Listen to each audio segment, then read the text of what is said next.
Hey guys, so this is going to be a review of m3gan. I know this hasn't been out for a while, but it's been a while since, they finally released it, so you can actually rent it a normal price, and not £15.90, not £15, yeah, £15.99. Anyway, I don't even get me started on this. It was a whole kind of lockdown thing, and now they're just money grabbing at this point. The cinemas have been open for how many years now? Well, it feels like years anyway. So all of you have probably heard about this film, and as I said, I'm only just going around to actually watching this, and I really enjoyed it. I feel with these kind of like artificial, like intelligent films, the always kind of the main messages do not, first of all, do not like give them emotion. We've seen that in older films. This one, don't give them a learning, brain, so they learn stuff, because that can go sour as well. I know a lot of people are overreacting over AI and stuff, and AI taking over the world. I won't necessarily think they're going to take over the world, but I think it will get to the point where they're more intelligent than us, and that kind of causes a huge problem. But anyway, that's just another story for another time. This is literally about this film which I'm talking about.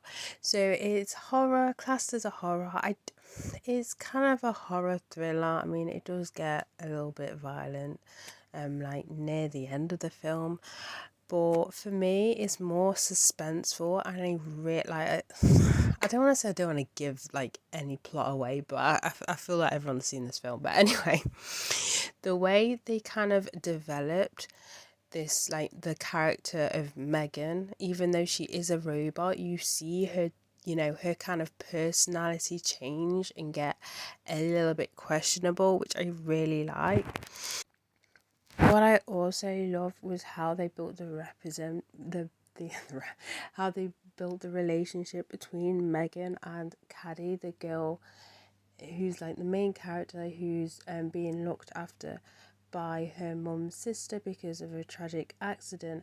And I just love how it goes into the kind of psychological thing, because it kind of looks into kind of what happens when, I mean, I'm trying to do it without giving it away, but it kind of goes into more like, so for example, you know how like Chucky, we all know that doll, how Andy basically just, got it as a Christmas present, and it's just like that kind of relationship between like a toy and a child. But this one goes a lot deeper, because Caddy is using it as like an emotional support, but the thing is, it's getting too attached. Well, they're both getting attached to each other, basically a little bit too attached to it.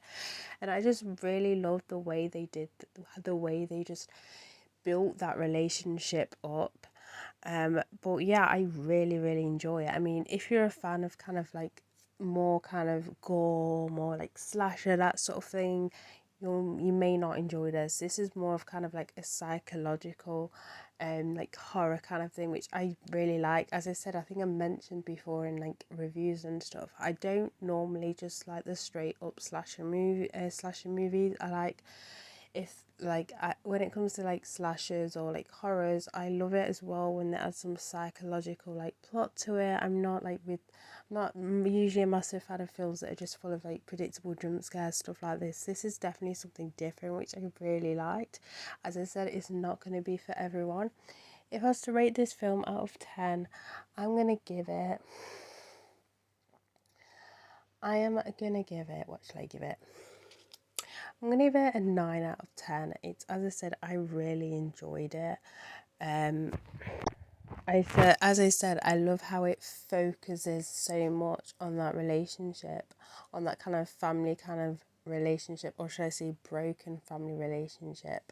I just really love how they kind of zoned in that, when they could have just gone a complete direction and just went on full on, yeah, this is now a killer, doll and stuff, which as I said, I enjoy that kind of thing. And some people just like to go straight with the gore, so you may not find this interesting if you want like a straight up kind of horror. But if you're into something that goes a little bit more deep and more of a psychological kind of thriller suspense movie, then I definitely recommend that you give this a watch if you haven't seen it already. So